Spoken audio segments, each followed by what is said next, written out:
ಆಗಿದೆ. ಎಲ್ರಿಗೂ ನಮಸ್ಕಾರ. ಫ್ರಂಟ್ ಮೀಡಿಯಾ, ದೃಶ್ಯ ಮೀಡಿಯಾ ಇವರಿಗೆ ಸ್ವಾಗತ, ಸುಸ್ವಾಗತ. ಮೊದಲನೇದಾಗಿ ಇವತ್ತು ನಾರಿಯರ ದಿನಾಚರಣೆ, ವುಮೆನ್ಸ್ ಡೇ. ನಮ್ಮಲ್ಲಿ ಮಾಧ್ಯಮದವರು ಸ್ತ್ರೀಯರಿದ್ದಾರೆ, ಅವರಿಗೆ ಕಂಗ್ರ್ಯಾಚುಲೇಷನ್ ಹೇಳ್ತಾ ಸಭೆ ಪ್ರಾರಂಭ ಮಾಡೋಣ. ತಮ್ಮನ್ನ ಇಲ್ಲಿ ಪತ್ರಿಕಾಗೋಷ್ಠಿಗೆ ಆಹ್ವಾನಿಸಿರೋದು, ನಿನ್ನೆ ಏನು ನಮಗೆ ಕರ್ನಾಟಕ ಸರ್ಕಾರದಿಂದ ಕೆಲವು ನಾವು ಏನೇನು ಕೇಳ್ಕೊಂಡಿದ್ವು ಎಲ್ಲವನ್ನೂ ಸೌಲಭ್ಯಗಳು ನಮಗೆ ಘೋಷಣೆ ಮಾಡಿದ್ದಾರೆ. ಹಾಗಾಗಿ ನಮ್ಮ ಚಿತ್ರೋದ್ಯಮ ಒಂದು ನಿನ್ನೆ ಶುಭ ದಿನ ಅಂತಲೇ ನಾನು ಅನಿಸೋಕೆ ಇಷ್ಟಪಡ್ತೀನಿ. ಇವತ್ತಿನ ದಿನ ನಮ್ಮಲ್ಲಿ ನಾವು ನಮ್ಮ ಹಿರಿಯರೆಲ್ಲ ಸೇರಿ ಯಾರ್ಯಾರು ಹೋರಾಟ ಮಾಡಿದ್ದಾರೆ, ಯಾರ್ಯಾರು ಅಹವಾಲುಗಳನ್ನ ಅವ್ರಿಗೆ ಕೊಟ್ಟಿದ್ದಾರೆ, ಎಲ್ಲ ಅಂಗಸಂಸ್ಥೆಗಳೂ ಕೊಟ್ಟಿದ್ದಾರೆ. ಎಕ್ಸಿಬಿಟ್ರು ಅಸೋಸಿಯೇಷನ್ ಆಗ್ಬೋದು, ನಮ್ಮ ಪ್ರೊಡ್ಯೂಸರ್ ಅಸೋಸಿಯೇಷನ್ ಆಗ್ಬೋದು, ಅವರಾಗಿ ಅವರು ನಮ್ಮಲ್ಲಿ ಇನ್ನು ಕೆಲವರು ಸ್ಟ್ರೈಕುಗಳು ಮಾಡಿದ್ದಾರೆ ನಮ್ಮ ಚೇಂಬರ್ ಮುಂದೆ. ಈಗ ಇದರೆಲ್ಲವನ್ನು ಗಮನದಲ್ಲಿ ಇಟ್ಕೊಂಡು ನಾವು ಏನೇನು ಕೇಳಿದ್ವಿ ಅವ್ರಿಗೆ ಎಲ್ಲವನ್ನೂ ಘೋಷಣೆ ಮಾಡಿದ್ದಾರೆ. ಮೊದಲನೇದಾಗಿ ಉದ್ಯಮ ಅಂತ ಘೋಷಣೆ ಮಾಡಿದ್ದಾರೆ. ಇವತ್ತಿನ ದಿನ ನಾವು ಎಲ್ಲೋ ಒಂದು ಕಡೆ ಇದ್ವಿ, ಒಂದು ಮೂಲೆಯಲ್ಲಿದ್ವಿ. ಇವತ್ತಿನ ದಿನ ನಮಗೆ ಕೈಗಾರಿಕೋದ್ಯಮ ಜೊತೆಗೆ ನಮ್ಮನ್ನು ಸೇರಿಸಿದ್ದಾರೆ ಅಂದರೆ ನಮಗೆ ಹೆಮ್ಮೆ ಅನ್ನಿಸ್ತದೆ. ಆ ಗೌರ್ಮೆಂಟ್ಗೆ ಧನ್ಯವಾದಗಳು ತಿಳಿಸೋಣ ಅಂತಾನೆ ನಾವು ಇವತ್ತಿನ ಪತ್ರಿಕಾಗೋಷ್ಠಿ ಕರೆದಿದ್ವಿ. ಇದರಲ್ಲಿ ಮುಖ್ಯವಾಗಿ ನಮ್ಮ ಮಾಜಿ ಅಧ್ಯಕ್ಷರಂತ ಗೋವಿಂದಣ್ಣನವರು ಭಾರಿ ಶ್ರಮ ಪಟ್ಟಿದ್ದಾರೆ. ಇದರಿಂದ ಆ ಬಡ್ಜೆಟ್ ಮುಂದಿನ ದಿನವೂ ನಮ್ಮ ಇವ್ರಿಗೆ ಕಾಲ್ ಮಾಡಿ ಕರ್ಕೊಂಡು ನಮ್ಮ ಮುಖ್ಯಮಂತ್ರಿಗಳು 20 ನಿಮಿಷ ಇವ್ರ ಜೊತೆಗೆ ಚರ್ಚೆ ಮಾಡಿ ಇಷ್ಟನ್ನೆಲ್ಲನೂ ಅವರು ಅನೌನ್ಸ್ ಮಾಡಿದ್ದಾರೆ. ಒಂದು OTT ಪ್ಲಾಟ್ಫಾರ್ಮ್ ಆಗ್ಬೋದು, ನಮ್ಮ ಅಕಾಡೆಮಿಯಲ್ಲಿ ಒಂದು ಸ್ಕ್ರೀನ್ ಮಲ್ಟಿ ಸ್ಕ್ರೀನ್ ಮಾಡೋದು ಆಗ್ಬೋದು, ಚಿತ್ರನಗರಿ ಆಗ್ಬೋದು, ಇಂಥವೆಲ್ಲ ಅನೇಕ ನಾವು ಏನೇನು ಕೇಳಿದ್ರು ಎಲ್ಲವನ್ನೂ ಕೊಟ್ಟಿದ್ದಾರೆ. ಅವರಿಗೆ ನಮ್ಮ ಚಿತ್ರೋದ್ಯಮ ಪರವಾಗಿ ನಾನು ಈ ಸ್ಥಾನದಲ್ಲಿ ಇರೋದ್ರಿಂದ ಅವರಿಗೆ ನಮ್ಮ ಧನ್ಯವಾದಗಳನ್ನು ಅರ್ಪಿಸೋಕೆ ತಮ್ಮನ್ನೆಲ್ಲ ಇವತ್ತು ಕರೆದಿದ್ದೀವಿ, ಭಾಗವಹಿಸಿದ್ವಿ, ಸಂತೋಷ. ಹಾಗಾಗಿ ಇನ್ನೇನಾರು ಅವು ಪ್ರಶ್ನೆಗಳು ಕೇಳಬೇಕಂದ್ರೆ ಕೇಳ್ಬೋದು.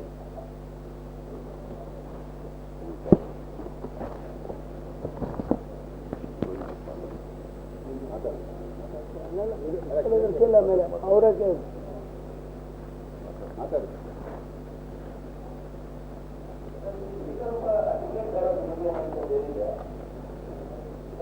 ಹೇಳಿ ಸರ್.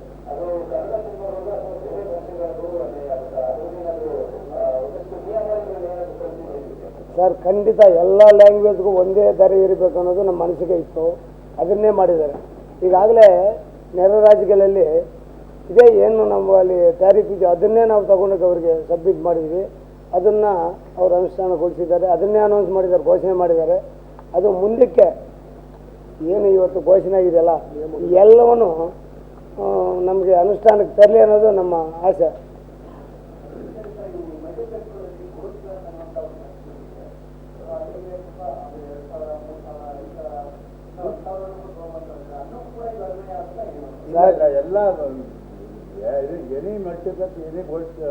ಯಾವ್ದಾರು ಇರಲಿ ಸರ್, ಏಕರೂಪ ಅಂತಾನೆ ಅವರು ಘೋಷಣೆ ಮಾಡಿರೋದು. ಬೇರೆ ರಾಜ್ಯಗಳಲ್ಲೂ ಕೂಡ ಅದೇ ಥರ ಇದೆ. ಅದನ್ನ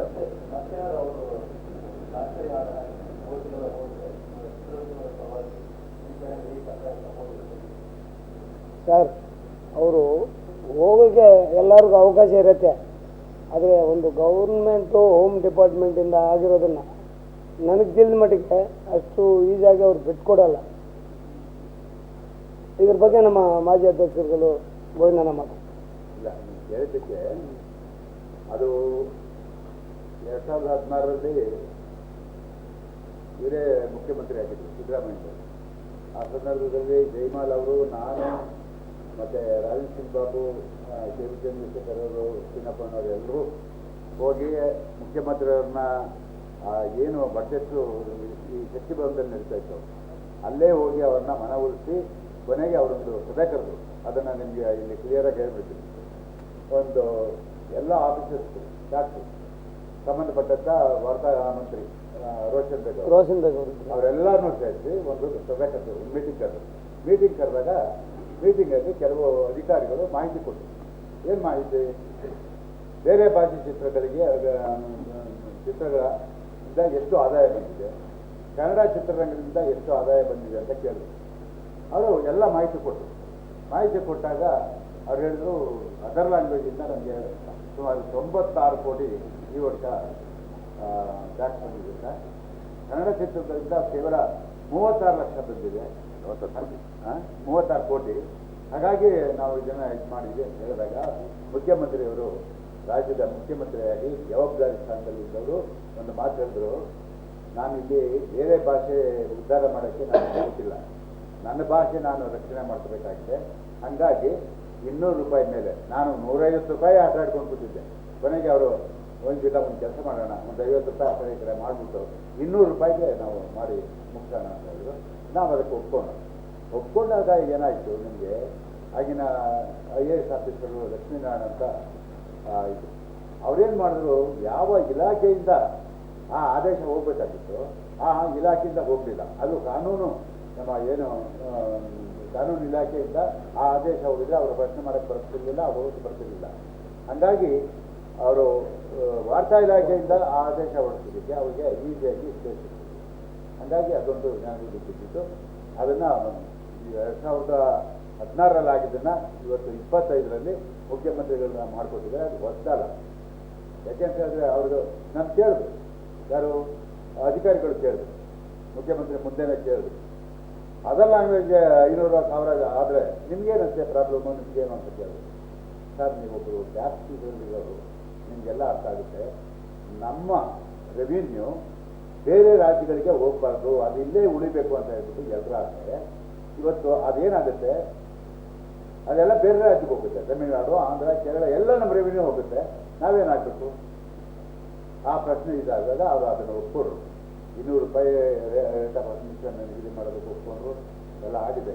ಇವಾಗ ಅದು ಕಾನೂನಿನ ಪ್ರಕಾರ ಕಾನೂನು ಇಲಾಖೆಯಿಂದ ಹೊರಡಿಸ್ಬೇಕು.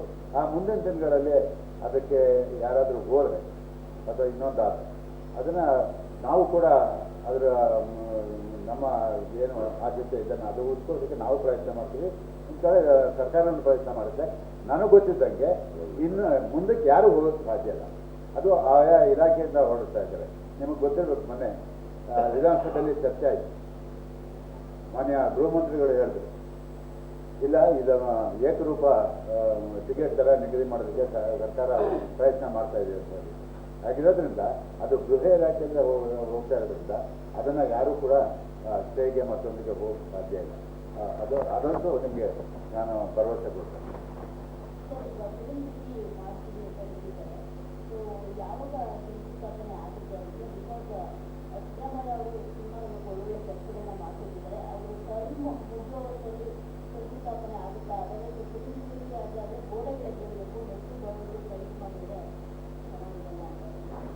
ಇಲ್ಲ, ಒಂದು ಕಡೆ ನೆಟ್ಟು ಬರ್ದು ಟೈಪ್ ಮಾಡೋದು ಅದೊಂದು ಕಡೆ ಇದ್ದೇ ಇರುತ್ತೆ, ಅದು ಬೇರೆ ವಿಷಯ.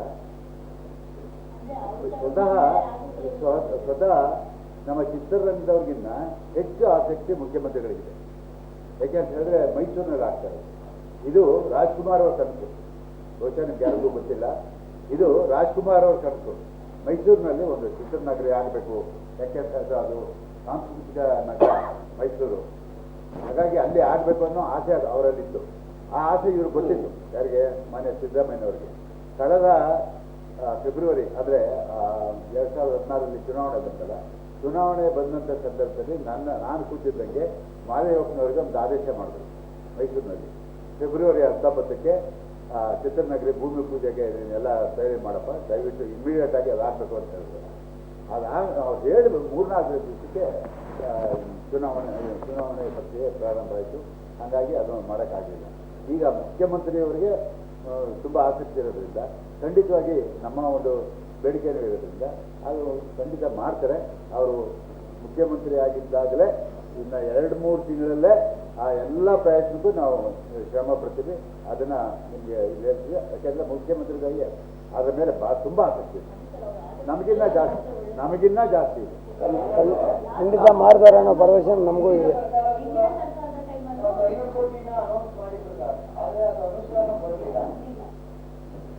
ಅದಕ್ಕೆ ಯಾವ ಹಿಂದಿನ ಸರ್ಕಾರ ಯಾವುದು ಬಿಜೆಪಿ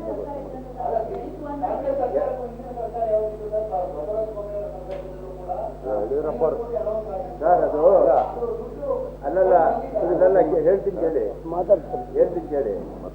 ಆ ಚಿತ್ರನಗರಿ ನಾವು ಏನಿತ್ತೋ ಆಸೆ ಆವಾಗ ನಾವು ಮೈಸೂರಲ್ಲೇ ಮಾಡಬೇಕು ಅಂತ ಇದ್ದಿತ್ತು. ಬೊಮ್ಮಾಯಿ ಅವರು ಬಂದಮೇಲೆ ಅಥವಾ ಕುಮಾರಸ್ವಾಮಿ ಅವರು ಬಂದಮೇಲೆ ಅಂತ ಕಾಣುತ್ತೆ ಅದು ರಾಮನಗರ ತರಬೇಕು ಅಂತ ಹೇಳ್ಬಿಟ್ಟು ಅವ್ರಿಗೆ ಈ ಗೊಂದಲದಿಂದ ಅದು ನಿಂತೋಯ್ತು. ಅಷ್ಟು ಬಿಟ್ಟರೆ ಈಗಿನ ಸರ್ಕಾರ ಖಂಡಿತ ಮಾಡ್ತದೆ ಸರ್. ಆ ಭರವಸೆ ನಿಮಗೂ ನಾನು ಕೊಡ್ತೀನಿ ಸರ್. ಮುಖ್ಯಮಂತ್ರಿಗಳ ಪರವಾಗಿ ನಾವು ಕೂಡ ಅದ್ರ ಹಿಂದೆ ಬೀಳ್ತೀವಿ. ಯಾಕೆಂತ ಹೇಳಿದ್ರೆ ಬಜೆಟ್ ಎಲ್ಲ ಅನೌನ್ಸ್ ಮಾಡಿಬಿಟ್ರು ಅಂತ ನಾವು ಕೈ ಕೊಟ್ಕೊಂಡು ಕೂತ್ಕೊಳ್ಳೋಕ್ಕಾಗಲ್ಲ. ಆ ಪ್ರಯತ್ನ ನಾವು ಮಾಡಬೇಕಾಗುತ್ತೆ. ಇದೇ ಚಿತ್ರೋದ್ಯಮ ಅದನ್ನು ಮಾಡ್ತೀವಿ.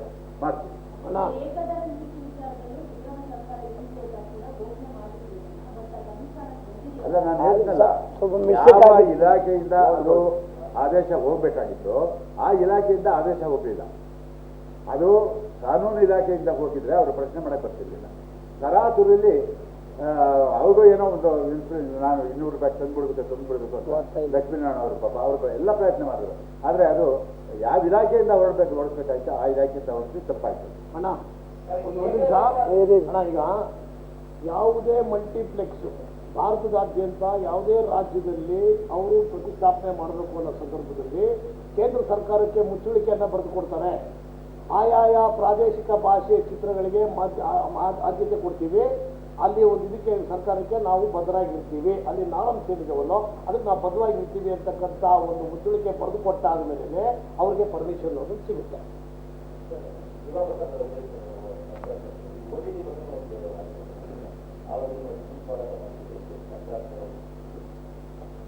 ಈಗ ನಾವು ವಾಣಿಜ್ಯ ಮಂಡಳಿಯಿಂದ ಹೊಸದಾಗಿ ಇವರು ಸದಕ್ ವಕೀಲ್ ಅವರು ಅಕಾಡೆಮಿ ಅಧ್ಯಕ್ಷರಾದ ಮೇಲೆ ಅವ್ರಿಗೆ ಹೋಗಿ ನಾವು ನಮ್ಮಿಂದ ಅಂದರೆ ಇವಾಗ ಬಂದಿರತಕ್ಕಂಥ ಕೆಲವು ಚಿತ್ರಗಳು ಬಿಡುಗಡೆ ಆಗಿ ಒಂದು ವಾರಕ್ಕೋ 2 ವಾರಕ್ಕೋ ಅದಕ್ಕೆ ಯಾರು ಸ್ಯಾಟಲೈಟ್ ರೈಟ್ಸ್ಗಳನ್ನ ತಗೊಳ್ತಾ ಇಲ್ಲ.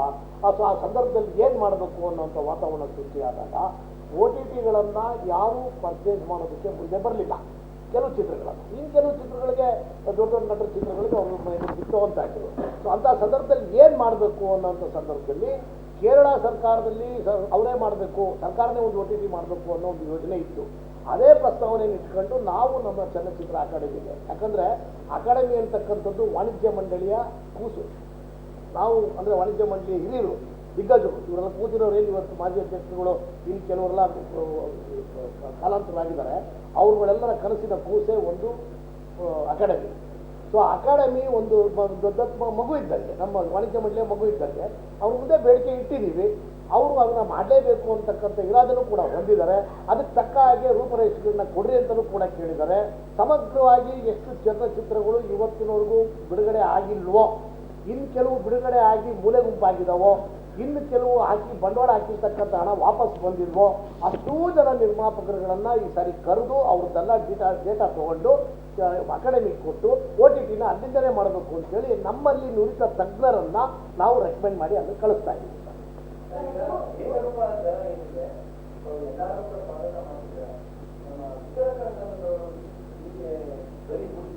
ವಿತರಕರ ಸಂಘದವರು ಕೂಡ ಇಲ್ಲಿ ನಮ್ಮ ವಾಣಿಜ್ಯ ಮಂಡಳಿಯ ಕಾರ್ಯಕಾರಿ ಸಮಿತಿಯ ಸಭೆ ನಡೆದು ಎಲ್ಲ ಮಾಜಿ ಅಧ್ಯಕ್ಷರುಗಳನ್ನು ಒಳಗೊಂಡಂತೆ ಮುಖ್ಯಮಂತ್ರಿಗಳಿಗೆ ಕೊಡ್ತಕ್ಕಂತಹದ್ದು ಏನು ಮನವಿ ಇತ್ತು ಆ ಮನವಿನಲ್ಲಿ ಎಲ್ಲರನ್ನೂ ವಿಶ್ವಾಸಕ್ಕೆ ತಗೊಂಡು ಎಲ್ಲ ಅಂಗಸಂಸ್ಥೆಯ ಮನವಿಯ ಆಧಾರದ ಮೇಲೆ ನಾವು ಅಷ್ಟನ್ನೂ ಕೊಟ್ವಿ. ಅಷ್ಟನ್ನೂ ಸರ್ಕಾರ ಓಕೆ ಮಾಡಿದೆ ಸರ್.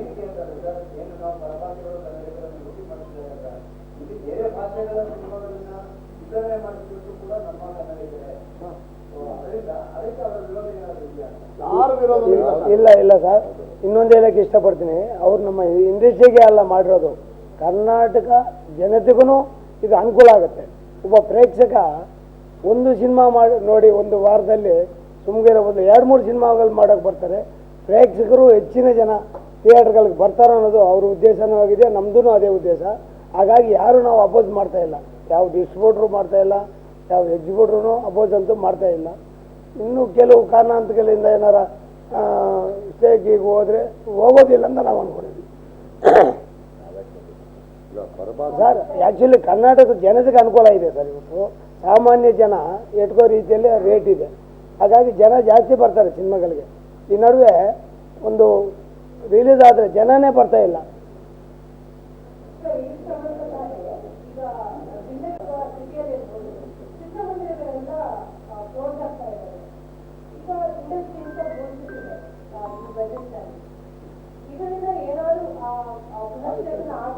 ಖಂಡಿತ ಖಂಡಿತ ಖಂಡಿತ ಆಗುತ್ತೆ ಮೇಡಮ್. ಇವತ್ತಿನ ದಿನ ನಮಗೇನು ಘೋಷಣೆ ಮಾಡಿದ್ದಾರೆ ಉದ್ಯಮಂತಿಯಲ್ಲಿ ಬಹಳಷ್ಟು ಅನುಕೂಲಗಳಿದೆ. ನಮಗೆ ಲೋನ್ ಸಿಗ್ತದೆ ಕಡಿಮೆ ದರದಲ್ಲಿ, ಕರೆಂಟ್ ಚಾರ್ಜಸ್ ಟ್ಯಾರಿಫೇ ಚೇಂಜ್ ಆಗುತ್ತೆ, ವಿದ್ಯುತ್ ದರ, ವಾಟರ್ ಬಿಲ್ ಆಗ್ಬೋದು, ಆಮೇಲೆ ಎಲ್ಲವನ್ನೂ ಅವ್ರಿಗೆ ನಮ್ಮ ಒಂದು ಕೈಗಾರಿಕೋದ್ಯಮ ಜೊತೆಗೆ ಸೇರಿಸಿರೋದ್ರಿಂದ ಅಲ್ಲಿ ಏನೇನು ಸವಲತ್ತುಗಳಿದೆಯೋ ಎಲ್ಲವೂ ನಮಗಾಗತ್ತೆ. ನಮ್ಮ ಒಬ್ಬ ಕಾರ್ಮಿಕನಿಗೂ ಅನುಕೂಲ ಆಗುತ್ತೆ. ಅಲ್ಲಿ ಮುಂದಕ್ಕೆ ಕೂಡ ಒಂದು ಕಾಗದವನ್ನು ಕೊಟ್ಟಿದ್ರು. ಏನು ಕೊಟ್ಟಿದ್ರು ಅಂದರೆ ಜಿಲ್ಲಾವಾರು ಕೇಂದ್ರಗಳು ಮತ್ತು ಹೋಬಳಿಗಳಲ್ಲಿ ಏನು ನಶಿಸಿ ಹೋಗ್ತಾರೆ, ಮುಚ್ಚು ಪಡ್ತಾ ಇರ್ತಕ್ಕಂಥ ಚಿತ್ರಮಂದಿರಗಳಿದ್ದಾವೆ, ಆ ಚಿತ್ರಮಂದಿರಗಳ ಸರೌಂಡಿಂಗಲ್ಲಿ ಅವ್ರದ್ದೇ ಆದಂಥ ಜಾಗಗಳು ಏನಿದ್ವು ಅಂದರೆ ಆ ಥಿಯೇಟರ್ ಮಾಲೀಕರದು, ಅಲ್ಲಿ ಕಾಂಪ್ಲೆಕ್ಸ್ಗಳನ್ನು ಕಟ್ಟಲಿಕ್ಕೆ KSFC ಇಂದ, ಕರ್ನಾಟಕ ಸ್ಟೇಟ್ ಫೈನಾನ್ಸ್ ಕಾರ್ಪೊರೇಷನ್ ಇಂದ ಸಾರ್ವಜನಿಕರಿಗೆ ನೀವೇನು ಉದ್ಯಮಕ್ಕೆ ಸಾಲ ರೂಪದಲ್ಲಿ ಹಣ ಕೊಡ್ತೀರಿ ಅಂದರೆ ನಾರ್ಮ್ಸ್ ಏನಿದೆ ಪ್ಲೆಡ್ಜ್ ಮಾಡಿಕೊಂಡು ಅಥವಾ ಅದಕ್ಕೆ ಕರೀತಾರೆ ಹಣ ಇಟ್ಕೊಂಡು ಅಂತಾರಲ್ಲ, ಪ್ಲೆಡ್ಜ್ ಮಾಡಿಕೊಂಡು ಕೊಲಾಟರಲ್ ಅಂತೇಳಿ ಕಡಿಮೆ ದರದಲ್ಲಿ ಬಡ್ಡಿ ದರದಲ್ಲಿ ಹಣವನ್ನು ಕೊಟ್ಟರೆ ನಾವು ಇಲ್ಲಿ ವಾಣಿಜ್ಯ ಸಂಕೀರ್ಣವನ್ನು ಕಟ್ಕೊಂಡು ಚಿತ್ರಮಂದಿರಗಳನ್ನು ನಡೆಸ್ಕೊಂಡು ಹೋಗ್ತೀವಿ. ಒಂದು ವಾಣಿಜ್ಯ ಮಂಡಳಿ ಇವನ್ನ ಕಟ್ಟಿದಾಗ, ಮಳಿಗೆಗಳನ್ನು ಕಟ್ಟಿದಾಗ ಅಲ್ಲಿಗೆ ಬರೋರು ಥಿಯೇಟರ್ಗಾರ ಬರ್ಬೋದು, ಥಿಯೇಟರ್ಗೆ ಬಂದವ್ರಿಗೆ ಅಲ್ಲಿಗಾರ ಬರ್ಬೋದು. ಓವರ್ ಆಲ್ ಮುಚ್ಚೋಗುವಂಥ ಪ್ರಕ್ರಿಯೆ ನಿಂತ್ಕೊಳ್ಳುತ್ತೆ ಅಂತಕ್ಕಂಥ ಬೇಡಿಕೆ ಇತ್ತು. ಆ ಬೇಡಿಕೆ ಇನ್ನೂ ಜೀವಂತವಾಗಿದೆ.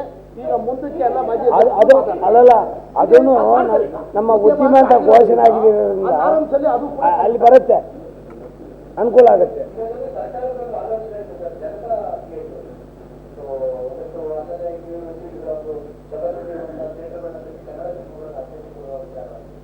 ಸರ್ ಅಲ್ಲಲ್ಲ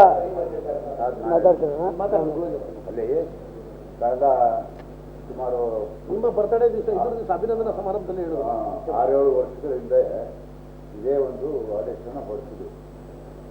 ತಾಲೂಕು ಜಿಲ್ಲಾವಾರ ಮಟ್ಟದಲ್ಲಿ 100, 150, 200 ಸೀಟುಗಳಂತ ಚಿತ್ರಮಂದಿರ, ಅದಕ್ಕೆ ಜನತಾ ಚಿತ್ರಮಂದಿರ ಹೊರಟಿತ್ತು. ಅದನ್ನು ಕಟ್ಟಬೇಕು. ಸರ್ಕಾರ 50 ಲಕ್ಷ ರೂಪಾಯಿ ನಾವು ಸಬ್ಸಿಡಿ ಕೊಡ್ತೀವಿ ಅಂತ ಹೇಳಿ ಅವ್ರಿಗೆ ಆಶ್ವಾಸನೆ ಕೊಟ್ಟರು. ಎಲ್ಲ ಆಯ್ತು. ಎಲ್ಲ ಆದಮೇಲೆ ಅದೊಂದು ಷರತ್ತು ಹಾಕಿದೆ. ಅದು ಭಾಳ ಕಷ್ಟ ಆಗಿತ್ತು. ಯಾರು ಮುಂದೆ ಬರಲಿಲ್ಲ. 365 ದಿನನೂ ಕನ್ನಡ ಚಿತ್ರನೇ ಓಡಿಸ್ಬೇಕು ಅಂತ ಹೇಳ್ಬಿಟ್ಟು ಸರ್ಕಾರ ಷರತ್ತು ಹಾಕ್ತದೆ. ಕರೆಕ್ಟ್ ಅವ್ರು ಹಾಕಿರೋದು. ಯಾಕೆಂತ ಹೇಳಿದ್ರೆ ಅವರು ಸಬ್ಸಿಡಿ 50 ಲಕ್ಷ ಕೊಟ್ಟು ನಿಮಗೆ ಜಾಗ ಎಲ್ಲ ಇದು ಮಾಡಿಕೊಡ್ತಾ ಇದ್ದಾರೆ. ಅವರು ಅದನ್ನು ಷರತ್ತು ಹಾಕಬೇಕಾಗಿದ್ದರೆ ಅವ್ರು ಕರ್ತವ್ಯ. ಅದನ್ನು ಹಾಕಿದ ಮೇಲೆ ಏನಾಯಿತು, 365 ದಿನನೂ ನಮಗೆ ಕನ್ನಡ ಚಿತ್ರಗಳು ಸಿಗಲ್ಲ, ಅದರಿಂದ ಕಷ್ಟ ಆಗುತ್ತೆ ಅನ್ನೋ ಒಂಥರ ಇದನ್ನ ಇಟ್ಕೊಂಡು ಯಾರೂ ಮುಂದೆ ಬರಲಿಲ್ಲ. ಅದು ಅಲ್ಲಿ ಸ್ವಲ್ಪ ತೊಂದರೆ ಆಯಿತು. ಸೊ ಹಾಗೆ ಈಗೇನಾಗಿದೆ ಅಂತ ಹೇಳಿದ್ರೆ ನಮಗೆ ನಂಬರ್ ಆಫ್ ಪಿಕ್ಚರ್ಸ್ಗಳು ಜಾಸ್ತಿ ಆಗ್ತದೆ ಕರ್ನಾಟಕದಲ್ಲಿ. ಅದಕ್ಕಾದ್ರೂ ಅವಕಾಶ ಸಿಗುತ್ತೆ. ಈಗ ತಾಲೂಕು ಮಟ್ಟದಲ್ಲಿ ಕಟ್ತಾ ಇದ್ದಾರಲ್ಲ, ಜಿಲ್ಲಾ ಕೇಂದ್ರದಲ್ಲಿ, ಅದಕ್ಕಾದ್ರೂ ಸಹಾಯ ಆಗ್ಬೋದು ಅನ್ನೋದು ನಮ್ಮ ಅಲ್ಲಲ್ಲ. ಅದು ಅಲ್ಲದೇನೆ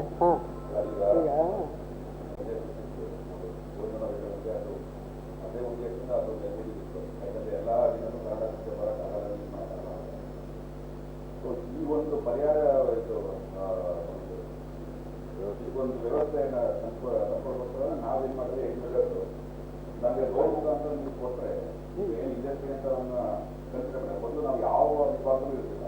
ಈಗ ನಾಟ್ ಕಮರ್ಷಿಯಲ್ ಅಥವಾ ಒಂದು ಯಾವುದೇ ರೀತಿ ಒಂದು ವಾಣಿಜ್ಯ ಒಂದು ವ್ಯವಹಾರದಲ್ಲಿ ನಮ್ಮನ್ನ ಗುರುತಿಸಿರಲಿಲ್ಲ ಅವರು.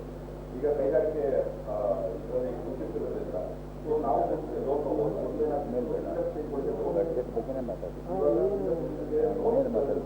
ನಮ್ಮ ನಾವು ಕಾಂಟ್ಯಾಕ್ಟ್ ಕೊಡ್ಬೋದು. ನಾವು ಅಡಿಷನಲ್ ಬೇರೆ ರೆವಿನ್ಯೂಸ್ ಇದ್ದಾಗ ನಾವು ಕೂಡ ಥಿಯೇಟರ್ ಮೇಂಟೈನ್ ಮಾಡ್ಕೋಬೋದು. ಏನಾಗಿದೆ, ಇವತ್ತಿನ ದಿನದಲ್ಲಿ ಥಿಯೇಟರ್ ಮೇಂಟೈನ್ ಮಾಡೋದು ತುಂಬ ಕಷ್ಟ ಆಗಿದೆ. ಈಗ ನಮ್ಮಲ್ಲಿ ಟಿಕೆಟ್ ರೇಟು 100 ಇದೆ, 6 ಜನ ಬರ್ತಾ ಇಲ್ಲ. ಆದರೆ ನನ್ನ ಬಿಟ್ಟು ನಾವು ಗೇಟ್ ಮುಚ್ಚಿ ಬಿಡ್ತಾರೆ. ಯಾಕಂದ್ರೆ ಯಾವುದೋ ದಿನ ಬರ್ತಾರೆ, ಹೊರಳ ಶಿಕ್ಷಣ ಬಂದಾಗ ಜನ ಬರ್ತಾರೆ, ಅಂತ ಕಾಯ್ದಿರ್ತಾರೆ. ಸೊ ಬರೀ ಗೇಟ್ ಇಟ್ಕೊಂಡೆ ಕಾಯಿಗೆ ನಮಗೆ ಫೈನಾನ್ಷಿಯಲಿ ಕೂಡ ಬಹಳ ಜಾಸ್ತಿ ಆಗ್ತಾ ಇದ್ದರಿಂದ ಇದ್ರ ಬಗ್ಗೆ ಗೌರ್ಮೆಂಟ್ ನಮಗೆ ಕೈಗಾರಿಕೆ ಕೊಡ್ತಿದೆ. ಈಗ ಮುಂದಿನ ಅಗ್ರಪಕ್ಷ ನಮ್ಮ ಇದರಿಂದ ಅನುಕೂಲ ಆಗುತ್ತೆ. ಮತ್ತೆ ಗೌರ್ಮೆಂಟ್ ಸಿದ್ದರಾಮಯ್ಯ ಏನು ಅವತ್ತು ಜನತಾ ಶಿಕ್ಷಣ ಏನು ಘೋಷಿಸಿದೆ ಅದನ್ನು ಕೂಡ ನಾವು ಜಿಲ್ಲಾ ಮಟ್ಟದಲ್ಲಿ ನಮ್ಮ ಎಕ್ಸಿಸ್ಟಿಂಗ್ ಪ್ರತಿ ತಾಲೂಕು ಲೆವೆಲಲ್ಲೂ ನಮಗೆ ಎಕ್ಸಿಸ್ಟಿಂಗ್ ಕೇಳ್ಕೊಡ್ತಾರೆ. ಸೊ ಎಕ್ಸಿಸ್ಟಿಂಗ್ ಕೇಳ್ಕೊಳ್ನ ಈಗೇನು 800, 500, 600 ಸ್ಕ್ರೀನ್ಸ್ ಇದೆ ಅದನ್ನೆಲ್ಲ ಕಡಿಮೆ ಮಾಡಿಕೊಂಡು 3 ಇವತ್ತು 2 ಸ್ಕ್ರೀನ್ ಮಾಡಿದಾಗ ಸರ್ಕಾರದ ಒಂದು ಆರ್ಥಿಕ ಇರುತ್ತೆ. ಮತ್ತೆ ನಮಗೆ ಆಗುವಂಥ ಒಂದು ಖರ್ಚು ಅಥವಾ ಒಂದು ಪ್ರಾಬ್ಲಮ್ ಇದೆ ಅದು ಕೂಡ ಕಡಿಮೆ ಆಗಿದೆ. ಸೊ ಇದು ವಾರಕಾರ ಒಂದು ಇರುತ್ತಲ್ಲ. ಇದ್ರ ಜೊತೆಗೆ ಪ್ರತಿ ವರ್ಷ ಸರ್ಕಾರ ಮೇಲೆ ಫಿಲಂ ಫೆಸ್ಟಿವಲ್ ಆಗುತ್ತೆ. ಫಿಲಂ ಫೆಸ್ಟಿವಲ್ ನಾವು ಅಲ್ಲ, ಇಲ್ಲಿ ಏನಾಗಿದೆ ಅಂದರೆ ಎಲ್ಲ ಸಿನಿಮಾಗಳು ಒಂದೇ ಅಡಿಯಲ್ಲಿ ಇರ್ತವೆ, ಎಲ್ಲ ಸ್ಕ್ರೀನ್ಗಳಲ್ಲೂ ಇರ್ತವೆ. ಅಕ್ಕಪಕ್ಕ ನೋಡ್ಬೋದು, ನಂಬರ್ ಆಫ್ ಸ್ಕ್ರೀನ್ ಇರೋದ್ರಿಂದ ಸ್ಟಾರ್ಟಿಂಗ್ ಅಲ್ಲ ಸ್ಟಾರ್ಟಿಂಗಲ್ಲಿ ಇದನ್ನೇ ಮಾಡಿದ್ರು ನಾಗಪ್ಪನ ಟೈಮಲ್ಲನ ಸಿಂಗಲ್ ಸ್ಕ್ರೀನ್ಗಳೆಲ್ಲ ಕೊಟ್ಟು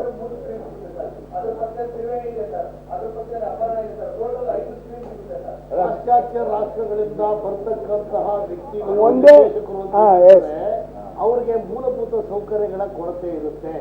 ಮಾಲ್ಗಳಲ್ಲಾದರೆ ಅವ್ರಿಗೆ ಬೇಕಾದಂಥ ತಿಂಡಿ ತಿನಿಸಿರ್ಬೋದು, ಅವ್ರ ನೇಟಿವಿಟಿ ಏನೇನು ಬೇಕೋ ಅವೆಲ್ಲ ಸಿಗ್ತವೆ ಅನ್ನೋ ಒಂದು ಕಾರಣಕ್ಕೆ ಇದ್ರ ಬಗ್ಗೆ ದೊಡ್ಡ ಚರ್ಚೆ ನಡೀತು. ಆ ಸಂದರ್ಭದಲ್ಲಿ ವಾಣಿಜ್ಯ ಮಂಡಳಿನೂ ಕೂಡ ಅವ್ರ ಜೊತೆಯಲ್ಲಿ ಕೈ ಜೋಡಿಸ್ತು. ಸರ್ ಅವ್ರು ಕೇಳಿದ್ದಿಷ್ಟೇ, ಮೂಲಭೂತ ಸೌಕರ್ಯಗಳನ್ನು ಪಾಶ್ಚಿಮಾತ್ಯ ರಾಷ್ಟ್ರಗಳಿಂದ ಬರ್ತಕ್ಕಂಥ ಇವ್ರಿಗೆ ನನಗೆ ಪರ್ಸನಾಲಿಟೀಸ್ಗೆ ನೀವು ಕೊಡ್ಲಿಕ್ಕೆ ಸಾಧ್ಯವಾ? ನಡೀತಾ ಇದೆಯಲ್ಲ, ಅದು ನಡೀತಾ ಇದೆ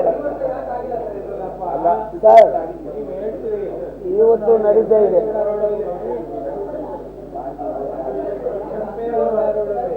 ಬನ್ಕರ್ ಆಗಿದೆಯಲ್ಲ, ಬನ್ಕರ್ ಅಲ್ಲಿ ಕೊಡ್ತೇವೆ. ಅಲ್ಲಿ ನೀವು ಸಿನಿಮಾ ತೋರಿಸ್ತಾ ಕುತ್ಕೊಂಡ್ರೆ ಸಿನಿಮಾ ನೋಡೋ ಗತಿ ಏನಾಗಬೇಕು ಹೇಳಿ. ಒಬ್ಬೊಬ್ಬರು ಬಂದವರು ಹೋಗೋದಕ್ಕೆ ಉಪಹಾರ ವ್ಯವಸ್ಥೆ ಬಂದು ಇವೆಲ್ಲವೂ ಕೌಂಟ್ ಆಗುತ್ತೆ. ಮಲ್ಟಿಪ್ಲೆಕ್ಸ್ ಮಾಡ್ತಾ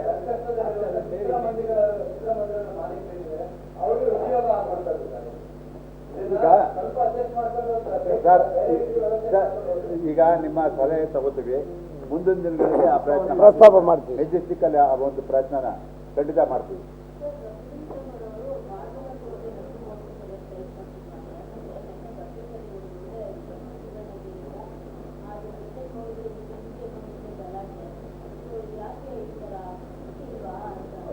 ಮೇಡಮ್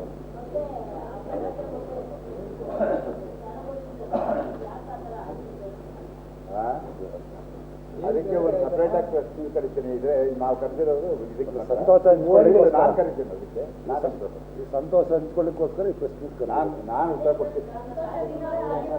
ನಾಳೆ ನಾಡಿದ್ದು ಅದಕ್ಕೆ ನಾನೇ ಕರಿತೀನಿ, ನಾನೇ ಮಾತಾಡ್ತೀನಿ. ಇದಕ್ಕೆ ಸಂಬಂಧಪಟ್ಟಿದ್ದಲ್ಲ, ಬೇಡ ಈ ಬಜೆಟ್ ಇದಕ್ಕೆ ಸಂಬಂಧಪಟ್ಟಿದ್ದು. ನಾನು ನಾಳೆ ಕರಿತೀನಿ.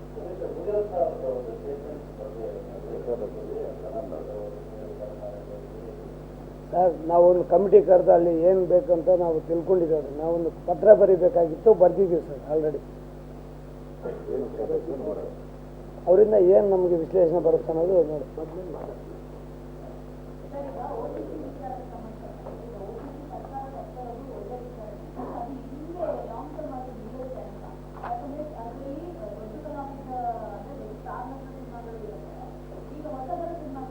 ಮೇಡಮ್, ಸಿನಿಮಾನೇ ದೊಡ್ಡವ್ರದ್ದು ಚಿಕ್ಕವ್ರದ್ದು ಅಂತ ಬರಲ್ಲ. OTT ಅಂತ ಬಂದಾದ ಮೇಲೆ ಈಗ ಎಕ್ಸಿಸ್ಟಿಂಗ್ ಅಲ್ಲಿ ಇರ್ತಕ್ಕಂಥ ಕೆಲವು ನೆಟ್ಫ್ಲಿಕ್ಸ್ಗಳು ಅದೇ ಲಿಕ್ಕಿದ ಕೆಲವೆಲ್ಲ ಇದಾವೆ. ಪಾಪ ಎಲ್ಲರಿಗೂ ಹೆಸರು ನಾವು ತೇಜವತಿ ಮಾಡೋದು ಸರಿಯಿರಲ್ಲ. ಅವರು ಪ್ರಚುರಪಡಿಸ್ತಕ್ಕಂಥದ್ದು, ಅವರು ಪ್ರಸಾರಪಡಿಸ್ತಕ್ಕಂತಹ ಚಿತ್ರಗಳ ಗಳಿಕೆಯ ಮಟ್ಟ ಏನು ಅಂತಕ್ಕಂಥದ್ದು ನಿರ್ಮಾಪಕರಿಗೆ ಸರಿಯಾಗಿ ರೀಚ್ ಆಗ್ತಾ ಇಲ್ಲ. ಎಷ್ಟು ಸಂಪಾದನೆ ಆಗುತ್ತೆ, ಎಷ್ಟು ರೀಚ್ ಆಗುತ್ತೆ, ಎಷ್ಟು ಸೆಕೆಂಡು, ಎಷ್ಟು ಗಂಟೆ, ಎಷ್ಟು ಗಳಿಗೆ ಏನು ರೆವಿನ್ಯೂ ಬಂತು ಅಂತಕ್ಕಂಥದ್ದು ಕರೆಕ್ಟಾಗಿ ಅರ್ಥವಾಗ್ತಾ ಇಲ್ಲ. ಅದರಿಂದ ಏನಾಗ್ತದೆ, ನಿರ್ಮಾಪಕರಿಗೆ ಲಾಸ್ ಆಗ್ತಾ ಇದೆ. ಇದು ಸರ್ಕಾರದ ಅಂಡರಲ್ಲಿ ಇತ್ತು ಅಂದರೆ ಡ್ಯಾಶ್ ಬೋರ್ಡ್ ಅನ್ನ ನೇರವಾಗಿ ನಿರ್ಮಾಪಕರಿಗೆ ಸಂಬಂಧಪಟ್ಟಂತಹ ನಿರ್ಮಾಪಕರು ಯಾರಿದ್ದಾರೆ ಅವ್ರಿಗೇನೆ ಅವರ ಚಿತ್ರ ಪ್ರದರ್ಶನ ಆಗೋ ಸಂದರ್ಭದಲ್ಲಿ ಎಲ್ಲೇ ಕೂತ್ಕೊಂಡು ಯಾರೇ ನೋಡಿದ್ರು ಕೂಡ ಅವ್ರ ಪರ್ಸೆಂಟೇಜ್ ಏನು ಬರುತ್ತೋ ಅದು ಡೈರೆಕ್ಟ್ ಆಗಿ ನಿರ್ಮಾಪಕರಿಗೆ ಡ್ಯಾಶ್ ಬೋರ್ಡ್ಗೆ ಅವ್ರ ಅಕೌಂಟ್ಗೆ ರಿಫ್ಲೆಕ್ಟ್ ಆಗುವಂಥ ತಂತ್ರಜ್ಞಾನದ ಮೂಲಕ ಮಾಡ್ತಾ ಇರ್ತಕ್ಕಂಥ ಒಂದು OTT ಮೇಡಮ್. OTT ಅಂದ್ರೆ ನಾರ್ಮಲ್ OTT ಅಲ್ಲ.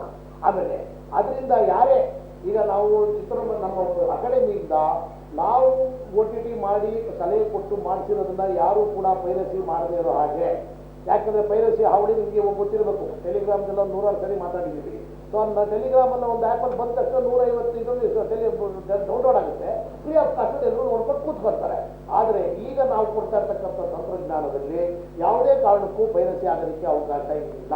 ಅಕಸ್ಮಾತ್ ಪೈರಸಿ ಆಗಿ ಮಾಡಿದ್ದು ಗೊತ್ತಾದ್ರೆ ಅವ್ರು ಇಂಥವ್ರ ಜಾಗದಲ್ಲಿ ಆಯಿತು ಅಂತಕ್ಕಂಥದ್ದು ನಮ್ಮ ತಂತ್ರಜ್ಞಾನದಲ್ಲಿ ಗೊತ್ತಾಗುತ್ತೆ. ಸೊ ಹೀಗಾಗಿ ನಿರ್ಮಾಪಕರಿಗೆ ಪ್ಲಸ್ ಆಗೋದ್ರಿಂದ ಆ ಒಂದು ಇದು ನಾವು OTT ಮೊರೆನ ನಾವು ಅಕಾಡೆಮಿಗೆ ಹೋಗಿದ್ದೀವಿ. ಅಕಾಡೆಮಿಯವರು ಮಾಡ್ತೀನಿ ಅಂತ ಮಾತು ಕೊಟ್ಟಿದ್ದಾರೆ, ಸರ್ಕಾರನೂ ಕೊಟ್ಟಾಗಿದೆ ಅಂದಮೇಲೆ ರೀತಿ ನೀತಿ ನಿಯಮಗಳನ್ನು ಈಗ ರೆಡಿ ಮಾಡ್ತೀವಿ.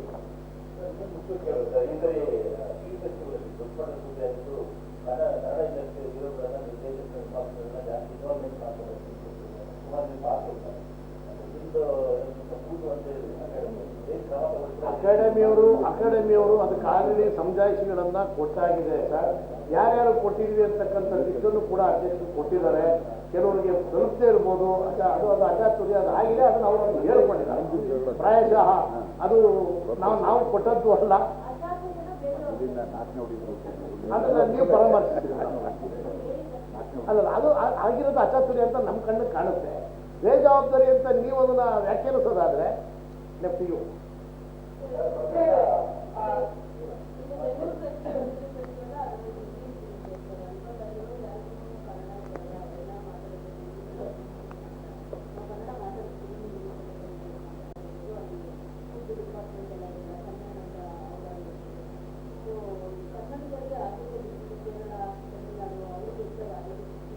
ಹೆಸರೇ ಅಂತಾರಾಷ್ಟ್ರೀಯ ಚಲನಚಿತ್ರೋತ್ಸವ ಅಲ್ವಾ?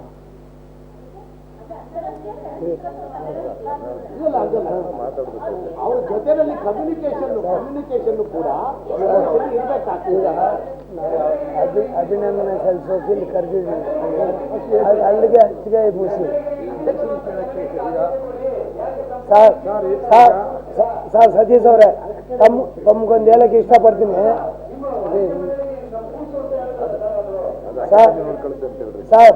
ಈಗ ಸಾಹೇಬ್ರೆ, ಈಗ ತಮ್ಮಲ್ಲಿ ಒಂದು ಹೇಳಕ್ಕೆ ಇಷ್ಟಪಡ್ತಾ ಇದ್ದೀನಿ. ನಾನು ಓನ್ಲಿ ನಮ್ಗೇನು ಘೋಷಣೆಗಳಾಗಿದೆಯೋ ಅದನ್ನ ನಿಮ್ಮಲ್ಲಿ ವ್ಯಕ್ತಪಡಿಸಿ ಸರ್. ಇನ್ನೊಂದು ವೇದಿಕೆಯಲ್ಲಿ ಮಾತಾಡಿ ಸರ್ ಅದನ್ನೆಲ್ಲ. ಸರ್, ಒಂದು ವಿಚಾರ ನಾನು ನೇರವಾಗಿ ಹೇಳ್ತೀನಿ. ಯಾವುದೇ ಸಂದರ್ಭದಲ್ಲೂ ಕನ್ನಡಕ್ಕೆ ಅವಮಾನ ಆದರೆ ಅದನ್ನ ಸಹಿಸುವುದಿಲ್ಲ, ಅದು ರಾಜನೂ ಇಲ್ಲ ಸರ್. ಹೋಗಿದ್ದೆ ಯಾರು ಸಾಧು ಕೊಟ್ಟಿಲ್ಲ ಇಲ್ಲ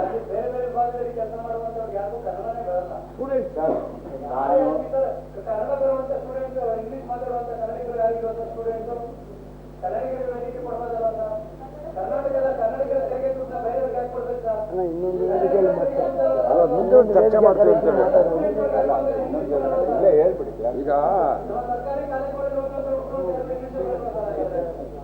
ಈಗ ನಾವು ಹೋದಾಗೆಲ್ಲ ಕನ್ನಡ ಮಾತಾಡೋದು, ಯಾರಿಗೆ ಇಂಗ್ಲೀಷಲ್ಲಿ ಮಾತಾಡಿದ್ರೆ ಗೊತ್ತಿಲ್ಲ.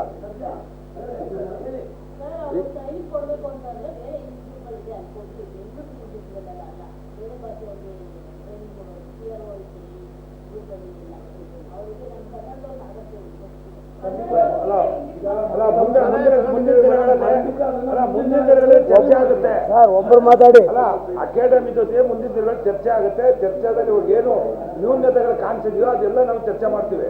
ಇವಾಗೆಲ್ಲ ಗೊತ್ತಾಯ್ತು ಏನೇನು ಆಯ್ತು ಅದನ್ನೆಲ್ಲ ಮುಂದಿನ ಬಂದಾಗ ನಾವೆಲ್ಲದಕ್ಕೂ ಸರಿಪಡಿಸೋಕೆ ವ್ಯವಸ್ಥೆಗಳು ಮಾಡ್ತೀವಿ. ಇವಾಗ ಮುಖ್ಯವಾಗಿ ನಮಗೆ 200 ರೂಪೀಸ್ ಟಿಕೆಟ್ ಪ್ರೇಕ್ಷಕರು ಚಿತ್ರಮಂದಿರಕ್ಕೆ ಬರಬೇಕು. ಮುಖ್ಯವಾಗಿ ನಮ್ಗೆ ಅದು ಬೇಕಾಗಿತ್ತು. ಯಾಕೆ ಏನೇ ನಾವು ಮಾಡಿದ್ರು ಕೂಡ ಪ್ರೇಕ್ಷಕರು ಚಿತ್ರಮಂದಿರಕ್ಕೆ ಬರ್ಡನ್ ಆಗ್ತಿತ್ತು. ಕೆಲವು ಯಾವುದೇ ಒಂದು ಪಿಕ್ಚರ್ ಬಂದರೂ ಕೂಡ 500 ರೂಪಾಯಿ ಮೇಲೆ ಇರ್ತಿತ್ತು ಟಿಕೆಟು. ಎರಡನೇ ವಾರದ 300 ರೂಪಾಯಿ ಇರ್ತಿದ್ರು. ಫಸ್ಟ್ ವೀಕೆ ದುಡ್ಡುಗಳೆಲ್ಲ ಪ್ರೇಕ್ಷಕರು ದುಡ್ಡುಗಳು ಕೊಡ್ತಾ ಇದ್ರು. ಸೊ ಇವಾಗ 1,000 ಬೇರೆ ಹೊರ ರಾಜ್ಯದ ಪಿಕ್ಚರ್ಗಳು ಬಂದಾಗ 1,000 2,000 ಅದು ನಮ್ಗೆ ಅನುಕೂಲ ಆಗ್ತಾಯಿದೆ. ಪ್ರೇಕ್ಷಕರಿಗೆ ಬಹಳ ಅನುಕೂಲ ಆಗುವಂಥದ್ದು ಇಂಪಾರ್ಟೆಂಟ್ ಮುಖ್ಯವಾಗಿರೋ ಟಿಕೆಟು. ಆ ಒಂದು ಟಿಕೆಟ್ ವಿಷಯಗಳು ಇವೆಲ್ಲ ಹೇಳಕ್ಕೆ ತಮಗೆ ಶುಭಾಶಯಗಳು ತಿಳಿಸಿ ಕರೆಸಿದೆ.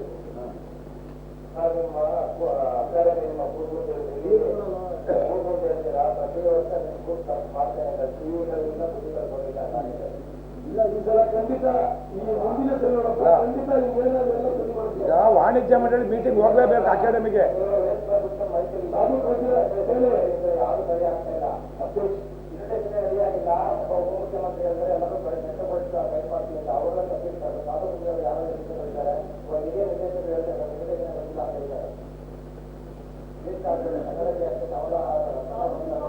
ಈಗ ಅದನ್ನೆಲ್ಲ ಪರಾಮರ್ಶೆ ಮಾಡ್ಬೇಕಾಗುತ್ತೆ ಈ ಮೀಟಿಂಗ್ಗಳಲ್ಲಿ. ಈಗ ಮೀಟಿಂಗ್ ಮುಗಿದ್ಮೇಲೆ ಈಗ ಒಂದು ಮೀಟಿಂಗ್ ಆಗುತ್ತೆ,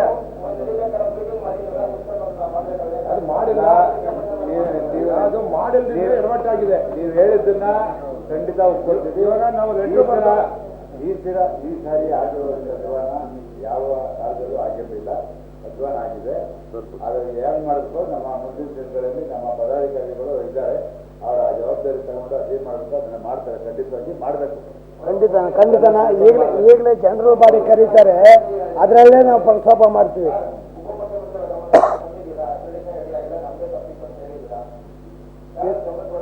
ಇಲ್ಲ ಸರ್, ಅವ್ರನ್ನ ಭೇಟಿ ಆಗೋಕೆ ಪ್ರಯತ್ನ ಪಡ್ತಾ ಇದ್ದೀವಿ.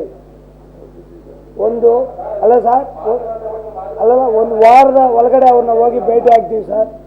ಒಂದು ವಾರದ ಒಳಗಡೆ ಹೋಗಿ ಅವ್ರಿಗೆ ಭೇಟಿ ಆಗ್ತೀವಿ. ಅವ್ರಿಗೆ ಸನ್ಮಾನ ಸಮಾರಂಭವನ್ನು ಆಯೋಜಿಸ್ತಾ ಇದ್ವಿ. ಮಾನ್ಯ ಮುಖ್ಯಮಂತ್ರಿಗಳು, DCM ಮತ್ತು ನಮ್ಮ ಹೋಮ್ ಮಿನಿಸ್ಟರ್ ಪರಮೇಶ್ವರ್ ಸಾರು ಎಲ್ಲರೂ ನಾವು ಅದಕ್ಕೆ ಆಹ್ವಾನ ಮಾಡ್ತಾ ಇದ್ವಿ. ಹಾಗಾಗಿ ಅವ್ರನ್ನೆಲ್ಲರೂ ಇಷ್ಟೆಲ್ಲೇ ಭೇಟಿಯಾಗಿ ಕೆಲವು ಏನು ನೀವು ಹೇಳಿದ್ರಲ್ಲ ಈಗ ಅವಾಂತರಗಳು ಅವೆಲ್ಲನೂ ಸಾಧ್ಯವಾದರೆ ಮಾತಾಡಿ ಮುಂದಿನ ದಿನಗಳಲ್ಲಿ ನಾವು ಸರಿಪಡಿಸೋದಕ್ಕೆ ಪ್ರಯತ್ನ ಪಡ್ತೀವಿ, ಗಮನಕ್ಕೆ ತರ್ತೀವಿ. ಕೃತಜ್ಞತೆ ಸಲ್ಲಿಸೋದಕ್ಕೋಸ್ಕರ ಅದು ಗಮನದಲ್ಲಿ ಮುಂದಿನ ದಿನಗಳಲ್ಲಿ ಅದೇನು ಆಚರಣೆ ಸರಿಪಡಿಸೋ ಪ್ರಯತ್ನ ಮಾಡೋಣ. ಅಲ್ಲ, ಇದಾದ್ಮೇಲೆ ಅಕಾಡೆಮಿಯಲ್ಲಿ ಮೀಟಿಂಗ್ ಕರೆಯಲೇಬೇಕು. ವಾಣಿಜ್ಯ ಮಂಡಳಿಯಲ್ಲಿ ಕಮಿಟಿ ನಿಂತೀವಿ ನಾವೆಲ್ಲ. ಅಲ್ಲ, ಜನರಲ್ ಬಾಡಿ ಕರೀತಾರೆ, ಜನರಲ್ ಬಾಡಿ ಕರೆಯಲೇಬೇಕಲ್ಲೆಲ್ಲ ಪ್ರಶ್ನೆಗಳಾಗುತ್ತೆ. ಓಕೆ, ಥ್ಯಾಂಕ್ ಯು ಮಾ. ಎಲ್ಲ ಮುಗಿಸ್ತಾ ಇದ್ದೀವಿ. ಈಗ ಈ ಎಲ್ಲರೂ ಬಂದು ಸಹಕಾರ ಕೊಟ್ಟಿದ್ದವ್ರಿಗೆ ಎಲ್ಲರಿಗೂ ಧನ್ಯವಾದಗಳು. ನಮಸ್ಕಾರ.